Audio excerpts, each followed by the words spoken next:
हिड़मा तो मारा गया, लेकिन क्या उसके विचार कभी खत्म हो पाएंगे? यह सवाल आज सोशल मीडिया पर घूम रहा है और सिर्फ हिड़मा तक सीमित नहीं है, बल्कि यह भी लोग पूछ रहे हैं कि आखिर नक्सली कौन है। ये राज्य आदिवासियों का, जंगल आदिवासियों का, सलमा का पहाड़ आदिवासियों का, पारसनाथ का पहाड़ आदिवासियों का, लुगु बाबा का पहाड़ आदिवासियों का, और नक्सली भी आदिवासी अध्यक्ष महोदय। प्रश्न उठता है, ये नक्सली है कौन? समाज के सबसे शांत, शहरों से दूर जंगलों में रहने वाले तथा खेतों के माध्यम से अपने जीवन यापन करने वाले वो लोग जो अपने पूर्वजों द्वारा दिए गए धरोहर को बचाने के लिए सरकार के खिलाफ हथियारबंद हो गए हैं और अंततः ये लोग नक्सली बनने पर मजबूर होते हैं। अब सवाल है कि हिड़मा के मारे जाने के बाद क्या उसके विचार कभी खत्म हो पाएंगे? आखिर हिड़मा की अंतिम यात्रा में हजारों लोग क्यों पहुंचे थे? जब हिड़मा इतना खतरनाक दुर्दांत नक्सली था जिसके नाम से लोग खौफ में आते थे, तो लोगों को जश्न मनाना चाहिए था। लेकिन तस्वीर सामने आने के बाद सवाल उठने लगा कि आखिर ये नक्सली कौन है और हिड़मा के अंतिम यात्रा में इतने लोग क्यों पहुंचे? इस चिता पर हाथ जोड़कर रोने वाली महिला कौन है? क्यों आज भी आदिवासी हथियार उठा लेते हैं? हिड़मा के एनकाउंटर के बाद दो बयान भी सोशल मीडिया पर घूमने लगा। पहला डुमरी विधायक जयराम महतो और दूसरा एक पुलिस अधिकारी का। दोनों पूछते हैं कि आखिर नक्सली कौन है। आज बात इसी नक्सलवाद पर करेंगे।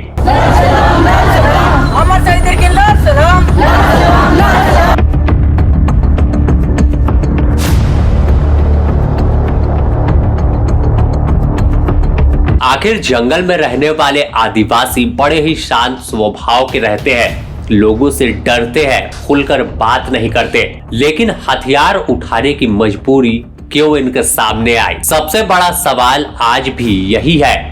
और क्या सरकार और सिस्टम दोनों पर आदिवासियों को विश्वास नहीं है? क्या आज हिड़मा के एनकाउंटर के बाद जो बड़ी उपलब्धि मानी जा रही है, लेकिन क्या कभी किसी ने सोचा है कि हिड़मा ने हथियार क्यों उठाया और जंगल का रास्ता क्यों चुना? उसे मालूम था कि वह ज्यादा दिनों तक सरकार से नहीं लड़ पाएगा, उसके पास उतना दस्ता और उतने हथियार मौजूद नहीं है। उसकी भी लड़ाई आधे रास्ते में खत्म हो जाएगी। लेकिन आज बात हम इसी हथियार उठाने की करेंगे कि आखिर आदिवासियों ने हथियार क्यों उठा लिया। इसे समझने के लिए हमें 1967 के नक्सलबाड़ी आंदोलन को याद करना होगा, जब बंगाल के एक छोटे से गांव से निकली चिंगारी देश के कोने कोने में फैल गई। नक्सलियों की लड़ाई कभी सुरक्षा बल के जवानों से थी ही नहीं। जब नक्सलबाड़ी मूवमेंट हुआ और इस समय भी सिस्टम साहूकार जमींदारों के अत्याचार से तंग आकर आदिवासियों ने हथियार उठाया था, और यह कोई शौक नहीं बल्कि मजबूरी में था।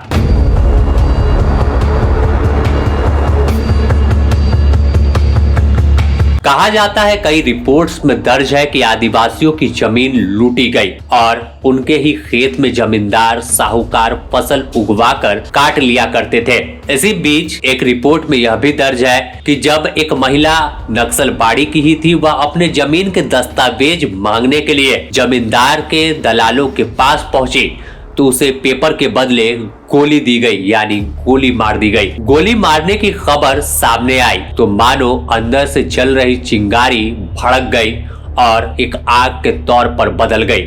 आदिवासियों ने तीर धनुष उठा लिया और साहूकारों के खिलाफ मैदान में उतरकर जंगे ऐलान कर दिया। इसके बाद कई जमींदार की जान चली गई। फिर जमींदारों ने पुलिस को आगे किया और आदिवासियों पर गोलियां चलवा दी, जिसमें कई लोगों की जान चली गई। बस इसी जगह से जान दे देंगे लेकिन जमीन नहीं देने का नारा बुलंद हुआ और जमींदारों के खिलाफ आदिवासी गोलबंद होना शुरू हो गए। तीर धनुष से अपनी लड़ाई की शुरुआत की और बाद में हथियार लेकर आगे बढ़ते चले गए। आंदोलन बड़ा हुआ, जिसके बाद सरकार ने इन्हें प्रतिबंधित संगठन घोषित करते हुए माओवादियों पर कार्रवाई शुरू कर दी। लेकिन महज कुछ सालों में यह आंदोलन बंगाल से शुरू होकर झारखंड, छत्तीसगढ़, उड़ीसा, महाराष्ट्र और तेलंगाना जैसे राज्यों में फैल चुका था और अपनी जमीन, जल जंगल जमीन की रक्षा के लिए आदिवासी हथियार उठा चुके थे।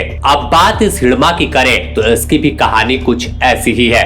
जंगल में शांत से रहने वाले आदिवासियों के सामने उस समय जान का संकट आ गया जब जंगल में रहते तो सलवा जुडूम उन्हें मार देती थी। यानी जो सरकार ने एक सलवा जुडूम संगठन बनाया था, बाद में उसे सुप्रीम कोर्ट ने बैन किया था, वह नक्सलियों से लोहा लेती थी और नक्सली यानी आदिवासी को देखते ही उन्हें गोली मारती थी।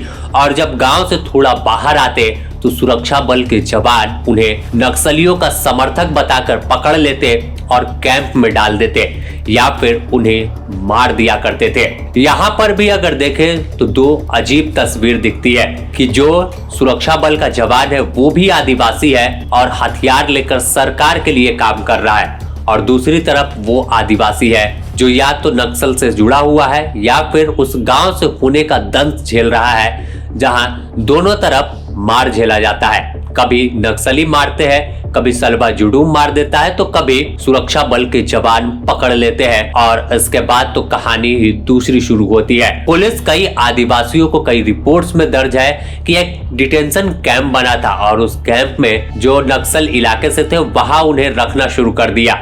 इसमें हिड़मा का परिवार भी शामिल था। कई रिपोर्ट्स में ऐसा दर्ज है कि हिड़मा के परिवार को भी कैंप भेज दिया गया था, जहां महिलाओं के साथ रेप की वारदात सामने आई थी और रेप करने वाला कोई और नहीं बल्कि जो सुरक्षा का दावा कर रहा था पुलिस जवान ही निकला था। और कोई इसकी शिकायत जब थाने में करता, बड़े अधिकारी के पास करता, तो वह वापस नहीं लौटा था। आखिरकार हिड़मा को यह काफी अजीब लगा कि उसके परिवार के साथ दरिंदगी हुई है और जो लोग थाना जा रहा है वह वापस नहीं लौटा रहा है। कहा जाता है कि कई लोगों को नक्सली बताकर गोली मार दी गई थी। यही वजह है कि हिड़मा ने जंगल का रास्ता चुन लिया और हथियार उठाकर अपने परिवार की महिलाओं के साथ हुए दरिंदगी का बदला लेने के लिए ठान लिया। सबसे कम उम्र में ही नक्सलियों के दस्ते में यह शामिल हुआ। कहा जाता है कि इस वक्त हिड़मा की उम्र महज 15 से 16 साल थी।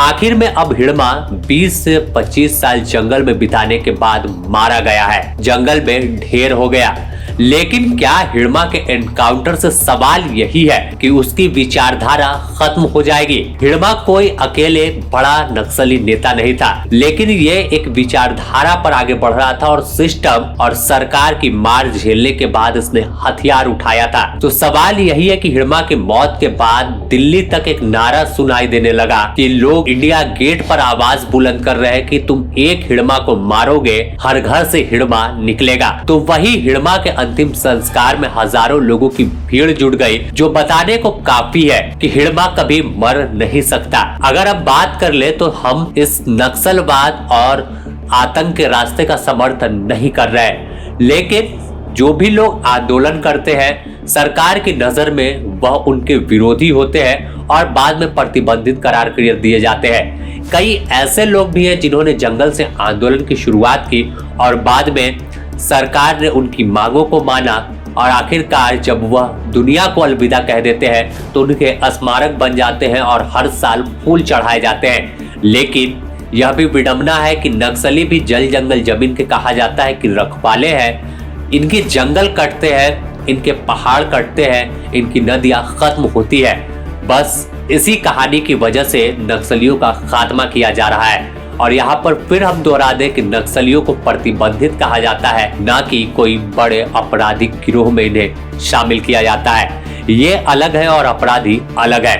अब यहाँ पर अगर देख ले तो दो बयान ऐसे जो बाहर नहीं बल्कि एक तो झारखंड विधानसभा में डुमरी विधायक जयराम महतो ने दिया था और मॉनसून सत्र के दौरान जब जयराम महतो ने पूछा था कि आखिर नक्सली कौन है अध्यक्ष महोदय, तो इसके बाद एक सन्नाटा पसरा था। जयराम ने सीधे तौर पर सवाल पूछा था कि किसने हथियार उठाने पर मजबूर किया। जयराम ने यहाँ पर तर्क भी दिया था कि जब नक्सली थे तो बीडीओ, सीओ और दरोगा की हिम्मत नहीं थी कि किसी से पैसा ले ले, थर थर कांपते थे। लेकिन आज हालात क्या है? सदन के सरकार के एक वरिष्ठ विधायक ने नक्सलियों पर बात किया था और मैं सहमत भी हूँ। इसमें पूर्व की सरकार और वर्तमान की सरकार दोनों का योगदान है कि आज नक्सली गतिविधियां इस राज्य में कम हुई है।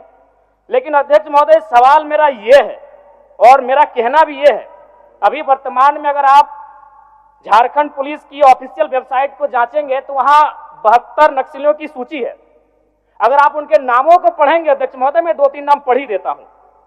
मिसिर बेसरा, प्रयाग माझी, अजय महतो, सुभाष महतो, जब इन लिस्टों को पढ़ेंगे ना अध्यक्ष महोदय, तो आप 1970 के दौर को भी थोड़ा कंपेयर करेंगे कि जब उस समय झारखंड आंदोलन अलग राज्य की जो लड़ाई थी और उस समय जिन लोगों जिन कौम का जान गया था, आज वे लोग नक्सली के रूप में उनका जान जा रहे हैं अध्यक्ष महोदय। 72 में हमको लगता है कि 50 आदिवासी नक्सली है अध्यक्ष महोदय। मेरा कहना यह है, ये राज्य आदिवासियों का, जंगल आदिवासियों का, दलमा का पहाड़ आदिवासियों का, पारसनाथ का पहाड़ आदिवासियों का, लुगू बाबा का पहाड़ आदिवासियों का और नक्सली भी आदिवासी अध्यक्ष महोदय। खामियां कहां रही? आखिर क्या कारण रहा कि एक आम आदिवासी नक्सली गतिविधियों की ओर प्रभावित हो? अध्यक्ष महोदय, बहुत ही गंभीर विषय है। मैं उस पर प्रकाश डालते हुए, मैं आज से लगभग 18 साल पहले इस देश के एक सम्मानित अखबार हिंदुस्तान में एक पत्रिका छपी थी, 17 तारीख दूसरा महीना 2007। उसका शीर्षक था, अध्यक्ष महोदय, माओवादियों ने बांटी हजारों एकड़ जमीन। अध्यक्ष महोदय, मैं पारसनाथ की तराई से आता हूं। जब नक्सली गतिविधियों का प्रश्न आता है तो सबसे पहले लोग पारसनाथ को देखते हैं। आज गांव में लोग क्या कहते हैं मालूम है अध्यक्ष महोदय, कि 1990-95 में, मैं पुनः कहूंगा, मैं नक्सलियों का समर्थन नहीं करता हूं, उन्हें असंवैधानिक मानता हूं, उन पे कार्रवाई होनी चाहिए, लेकिन मैं गांव से आता हूं और गांव की बात कहता हूं। गांव के लोग क्या कहते हैं मालूम है, कि जब नक्सलियों का वर्चस्व था, बीडीओ का हैसियत नहीं था 1 रुपए घूस लेने का, सीओ का औकात नहीं था 1 रुपए घूस लेने का, थाना प्रभारी थर थर कांपते थे। यानी आम व्यक्ति आज भी अगर गोलियां खा रहे नक्सल के नाम पर, तो कारण आपका सिस्टम फेल है अध्यक्ष महोदय, इसको स्वीकारिए और नहीं तो पढ़िए झारखंड सरकार, झारखंड राज्य की गृह कार्य आपदा विभाग की रिपोर्ट, जिसमें अब दूसरा बयान एक पुलिस अधिकारी का है। यह बयान भले ही पुराना है, लेकिन बात मौजूदा हालात पर सटीक बैठती है। एक सब इंस्पेक्टर है सीआईएसएफ के, जो काफी सोशल मीडिया पर ट्रेंड करते हैं, और जब भिड़मा का एनकाउंटर हुआ, चर्चा शुरू हुई कि नक्सलवाद खत्म हो जाएगा, तो फिर से यह बयान खूब ट्रेंड पर है। इसमें भी यह पूछते हैं कि नक्सली कौन है, क्या वो दुश्मन है, आखिर कौन है तो जल जंगल जमीन के असली रखवाले। यह भी बयान सुन लीजिए आप। आज नक्सल समस्या ने गंभीर रूप धारण कर रखा है। प्रश्न उठता है, ये नक्सली है कौन? समाज के सबसे शांत, शहरों से दूर जंगलों में रहने वाले तथा खेतों के माध्यम से अपने जीवन यापन करने वाले वो लोग जो अपने पूर्वजों द्वारा दिए गए धरोहर को बचाने के लिए सरकार के खिलाफ हथियार बंद हो गए हैं और अंततः ये लोग नक्सली बनने पर मजबूर होते हैं। महोदय, आधुनिकीकरण के नाम पर उन गरीब आदिवासियों की जमीनों को छीन ली गई तथा उन्हें मजबूर कर दिया बंधुआ मजदूर बनने पर, किंतु आज उनकी अधिकारों की कोई बात तक नहीं करता। मन समर्पित, तन समर्पित और यह जीवन समर्पित। मैं पूछता हूँ, देश की धरती तुझे क्या दूं, क्यों दूं और किस लिए नछावर करूं अपना सब कुछ तुम पर? क्या इसलिए कि मुझे देशद्रोह जैसे शब्दों से नवाजा जाए, या इसलिए कि मुझे फर्जी इनकाउंटर में मार दिया जाए? जी हाँ अध्यक्ष महोदय, कुछ ऐसा ही समय था जब मान्य सूबे लखन भैया सेहराबुद्दीन तथा तुलसीराम प्रजापति को फर्जी इनकाउंटर में मार दिया गया। ये कैसी विडंबना है महोदय, हमारे विपक्षी साथी द्वारा मानव अधिकार का संरक्षण किए बगैर ही राष्ट्रीय सुरक्षा की बात करते हैं। जब आम लोगों का कोई अधिकार ही नहीं हो तो इस स्थिति में राष्ट्रीय सुरक्षा का क्या मतलब? मैं पूछना चाहता हूँ विपक्षी साथियों से, वे किस रास्ते सुरक्षा की बात करते? तो यहाँ पर फिर से एक बार हम साफ कर दें, ना तो हम नक्सली रास्ते का समर्थन करते हैं, ना नक्सलवाद की विचारधारा को सही मानते हैं, लेकिन जो सवाल तमाम जगह पर उठ रहे थे, उन सवालों को सजोकर एक जगह परोसने का काम किया है। और फिर से दोहरा दे कि जब तक सिस्टम, सरकार और तमाम हुक्मरान इन आदिवासियों तक नहीं पहुंच पाएंगे, नक्सलवाद खत्म होना मुश्किल होगा। कई रिपोर्ट्स में खुद सुरक्षा बल के जवान यह कह चुके हैं कि हम एक को मारते हैं, वहां 1000 जन्म लेते हैं। तो कहानी साफ है कि बदहाली, बेबसी और लाचारी ने उन्हें हथियार उठाने पर मजबूर किया, जिन्हें आप नक्सली कहते हैं। Bureau report, the news post.